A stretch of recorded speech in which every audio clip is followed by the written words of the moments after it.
और बजट को लेकर बस्तर के आदिवासियों को खासा उम्मीदें हैं। उनका कहना है कि बिलासपुर में स्थित हाईकोर्ट को बस्तर में एक हफ्ते के लिए रखा जाना चाहिए, जिससे बस्तर वासियों को बिलासपुर तक का सफर न करना पड़े। बस्तर में शिक्षकों की कमी की वजह से शिक्षा का स्तर भी कमजोर है, इसलिए एजुकेशन सेक्टर के लिए भी बजट से बस्तर को खासी उम्मीदें हैं।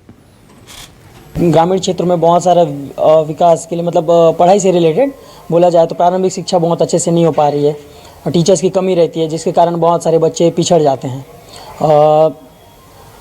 5वीं 10वीं तक पढ़ के फिर से छूट जाते हैं। लगभग जैसे 12th भी ऐसे तैसे करके पास हो जाते हैं। उसके बाद जैसे कि बेरोज़गारी भी आ जाती है, तो उसके हिसाब से मुझे लगता है ऐसा सरकार को उसके लिए देखना चाहिए।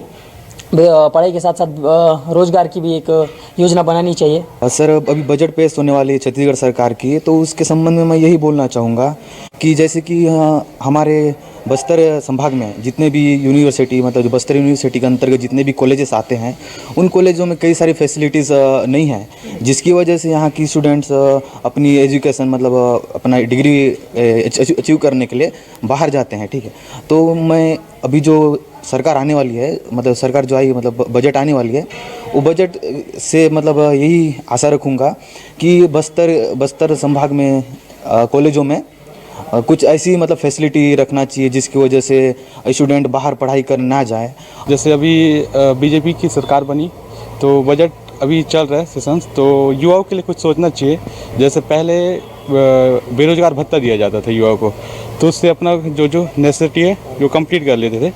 तो अभी जैसे महिलाओं के लिए महातरी वंदना योजना लागू किया, वैसी युवाओं के लिए जो बेरोजगार युवा हैं उनके लिए कुछ करना चाहिए सरकार को। नहीं, देखिए, बस्तर के युवाओं के लिए ना जिस तरह से होना चाहिए उसके मैं आधारित मैं देखना चाह रहा हूँ। जैसे ना बस्तर के युवा हमेशा से मतलब जल जंगल ज़मीन से आधारित रहते हैं, जिसमें हमारे युवाओं को जो लोन मिलना चाहिए उस पर सरलीकरण होना चाहिए। जिस तरह से हम देखते हैं जैसे बस्तर वन उपज से आधारित है, जैसे वन उपज से छोटी छोटी कुटीर उद्योग होना चाहिए, जिससे ना युवाओं का एक मतलब कुछ होना चाहिए। इस पर सरकार को से उम्मीद है। और साथ में हमारे युवाओं को लेके बस्तर से जो हमेशा हम मांग करते आ रहे हैं स्थानीय भर्ती को